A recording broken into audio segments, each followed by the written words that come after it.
இப்போ இந்த காராமணி வெந்துச்சு. இப்போ எண்ணெய் ஊற்றிட்டு இந்த பூண்டை போட்டு வதக்கிடுங்க ஃப்ரெண்ட்ஸ். இப்போ இதில் மிளகு சீரகம் ஆட் பண்ணிக்கோங்க.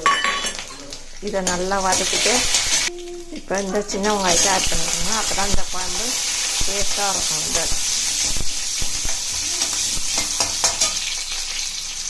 இது நல்லா வதங்கட்டும்.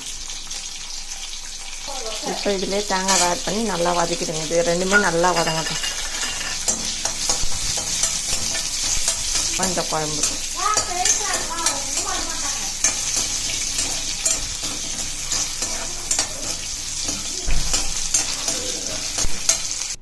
இப்போ இதை வறுத்து எடுத்தாச்சு ஃப்ரெண்ட்ஸ். இதை ஆறட்டும், மிக்ஸி ஜாரில் போட்டு ரன் பண்ணிக்கலாம்.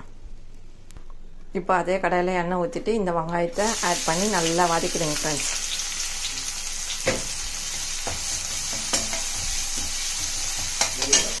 இப்போ இந்த வதக்கத்தில் ஒரு 3 முந்திரி ஆட் பண்ணிக்கோங்க ஃப்ரெண்ட்ஸ் வறுத்துட்டு.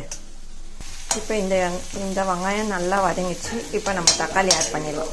இப்போ இந்த தக்காளி நல்லா வதங்கட்டும், மூடி போட்டு மூடிடலாம் ஃப்ரெண்ட்ஸ். நல்லா வதங்கினா அப்போ தான் நல்லாயிருக்கும். கொஞ்சமாக கருவேப்பிலை ஆட் பண்ணிக்கோங்க, பெருங்காயம் ஆட் பண்ணிக்கோங்க, ஒரு பிஞ்ச் மஞ்சள் தூள் ஆட் பண்ணிக்கோங்க.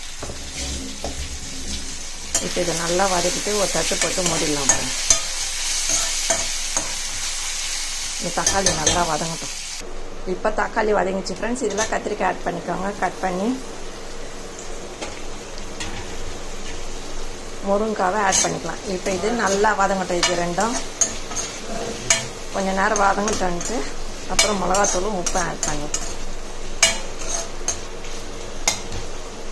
இப்போ இதை மூடி வதக்கிடலாம் ஃப்ரெண்ட்ஸ். காராமணியில் உப்பு இருக்குது, அதனால் இதில் கொஞ்சமாக உப்பு ஆட் பண்ணிக்கோங்க ஃப்ரெண்ட்ஸ்.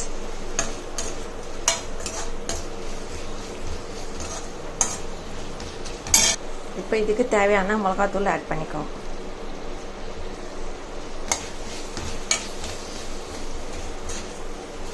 இது கொஞ்சம் நேரம் நல்லா வதங்கட்டும். கொஞ்சமாக தண்ணி ஆட் பண்ணிக்கலாம். இப்போ இதில் கொஞ்சமாக அரிசி கழுவுன தண்ணி ஆட் பண்ணுங்கள், நல்லா டேஸ்ட்டாக இருக்கும் இது. இப்போ இது மிக்ஸி ஜாரில் ஆட் பண்ணி நல்லா நைஸாக அரைச்சிக்கலாம் ஃப்ரெண்ட்ஸ். இப்போ இதை அரைச்சதே இதிலே ஆட் பண்ணி நல்லா கலக்கிடுங்க ஃப்ரெண்ட்ஸ். இப்போ இதை எடுத்து இந்த காராமணியிலே போட்டு வேக வச்சிடலாம் ஃப்ரெண்ட்ஸ். இப்போ இதை மூடியை போட்டு ஒரு 5 நிமிஷம் வெந்தாலே இது வெந்துடும் ஃப்ரெண்ட்ஸ். ரொம்ப நேரம் வேக வைக்காதீங்க, எல்லாமே வெந்தது தான். ஒரு 5 நிமிஷம் ஒரே கொதியில் வெந்துடும். இப்போ இந்த குழம்பு ரெடி ஆயிடுச்சு ஃப்ரெண்ட்ஸ். இதை சாதத்துக்கு ஊற்றி சாப்பிட்லாம் ஃப்ரெண்ட்ஸ். செம்ம டேஸ்ட்டாக இருக்கும் இந்த குழம்பு. இப்போ இது ரெடி ஆயிடுச்சு ஃப்ரெண்ட்ஸ். இந்த வீடியோ பிடிச்சிருந்தால் லைக் பண்ணுங்கள், ஷேர் பண்ணுங்கள், சப்ஸ்கிரைப் பண்ணுங்கள் ஃப்ரெண்ட்ஸ். Tata bye bye. மீண்டும் அடுத்த வீடியோவில் சந்திப்போம்.